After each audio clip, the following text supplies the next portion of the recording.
come to your word. It's our privilege to stand in your pulpit and to bring your word to your people. Loving and gracious God, we just pray that you would anoint these lips of clay and bless the meditations of all of our hearts, that all that we say and do is holy and acceptable to you, and we'll give you all the praise, honor, and glory for these things. Amen.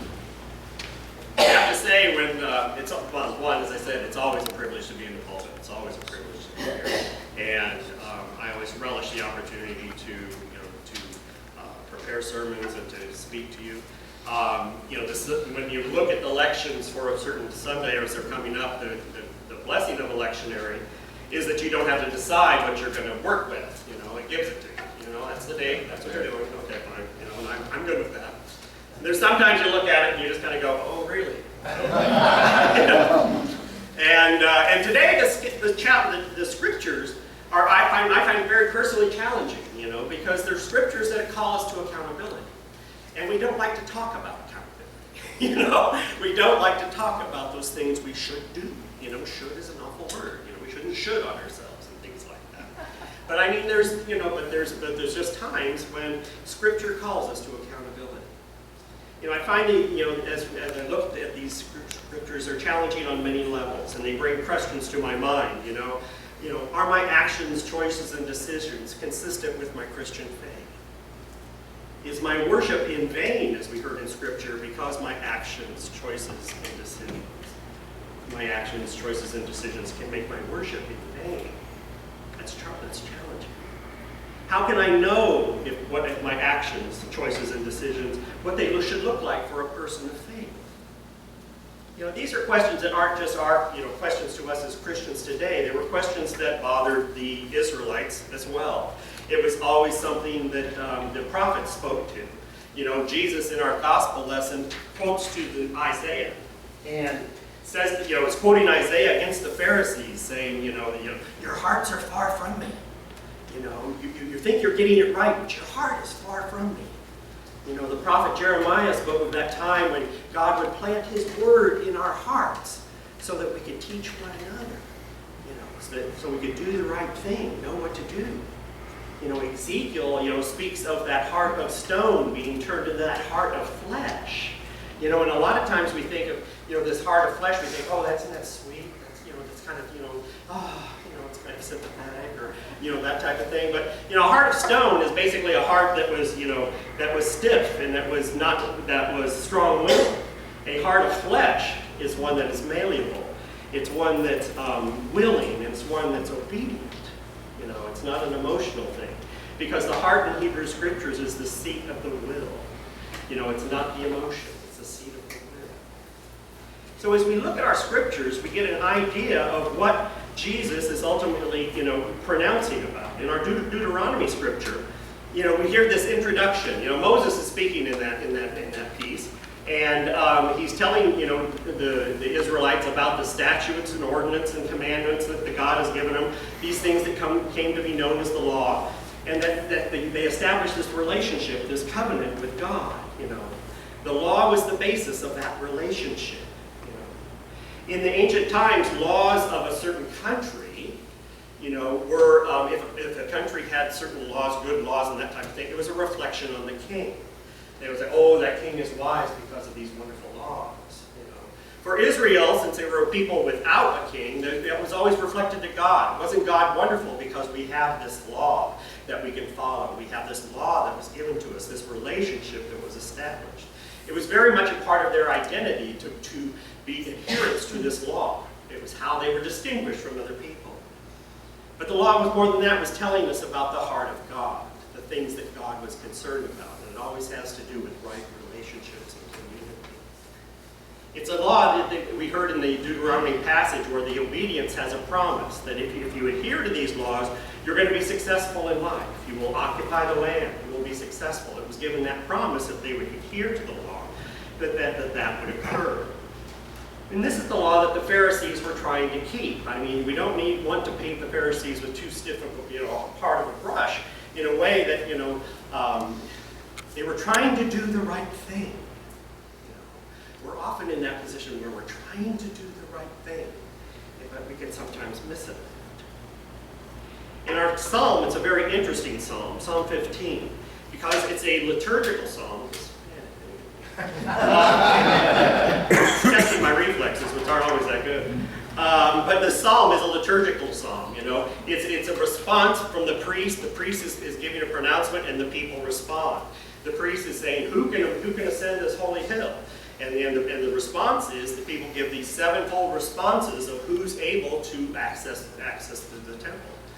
It's what they're saying here, this access to place, this access to the rest that we heard in that psalm, is a metaphor for temple worship. So true worship in this psalm we get to see is contingent on right actions and good relationships in the community. Israel had no shortage of liturgy. Okay, they had to do their festivals in a certain way. They had to do their sacrifices in a certain way. There was plenty of things that they could comment on. Oh, if we do all these things right, you know, we get our liturgy right. You know, they had plenty of those things to rely on. But it's interesting that in the psalm, instead of talking about a bunch of these liturgical things that need to be done right, it talks about the relationships that need to happen, the right deeds that need to happen. It was right here in the middle of a formal liturgical psalm that we see that worship is only authentic if we are, you know, compassionate and if we are just. There isn't an outside life outside the temple, life inside the temple. It's all one thing. They're all supposed to be congruent and not separated. It's very similar to what we hear in our James passage, because James is known for this.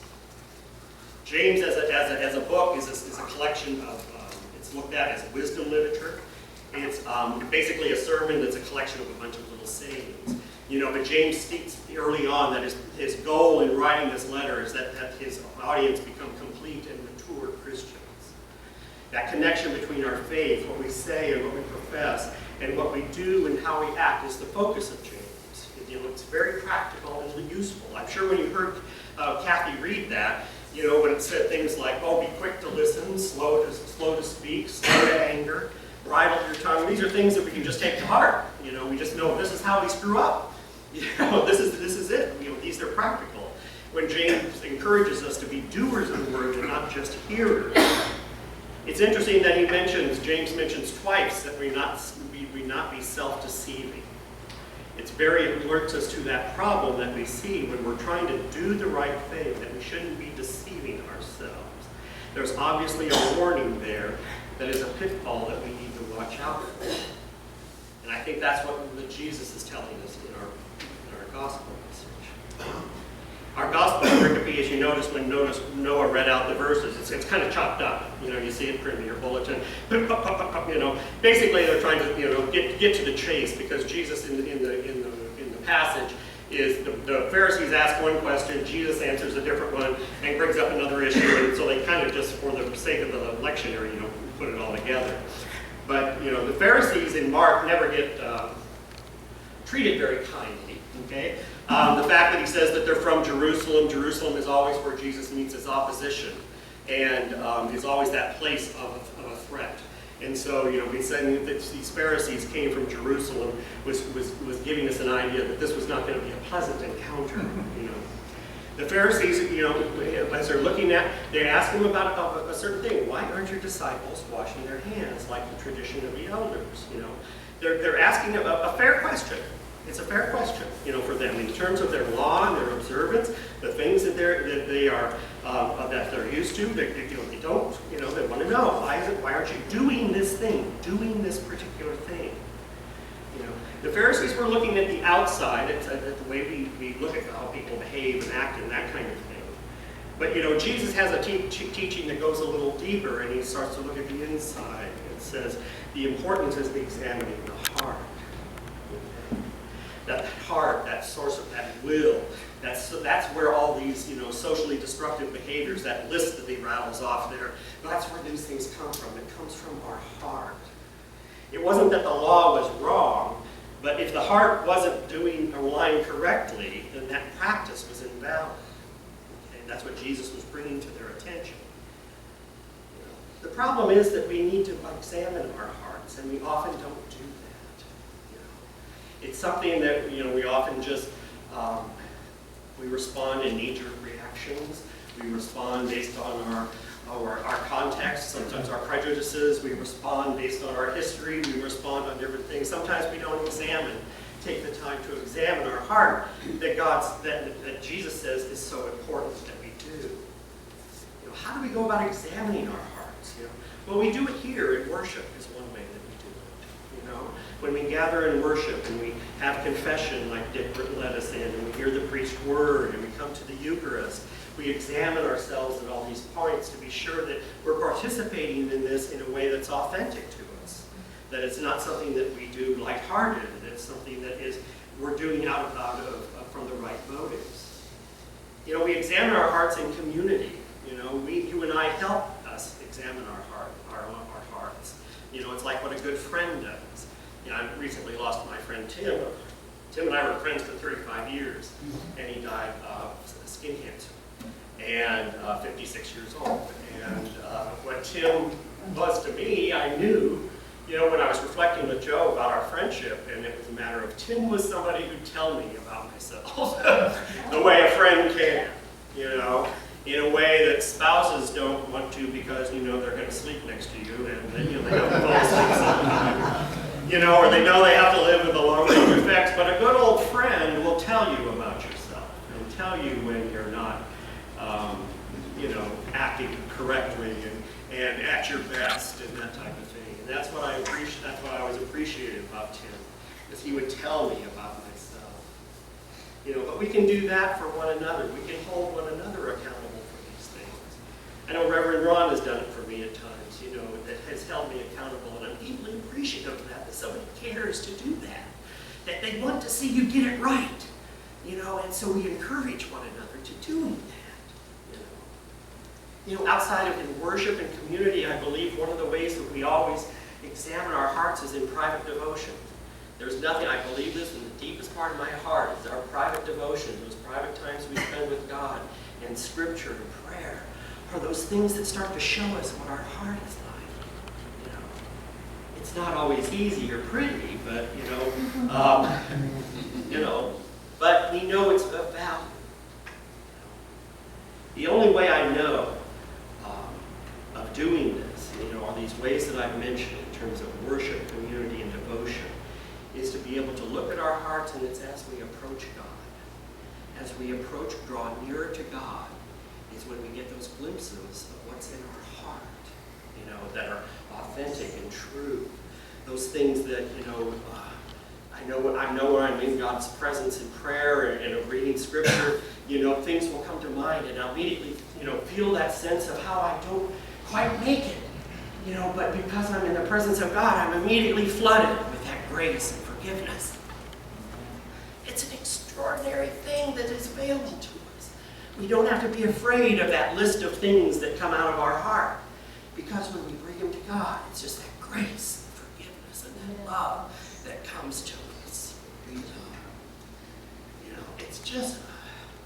It's one of those things that the minute you experience it, all you do is you want more.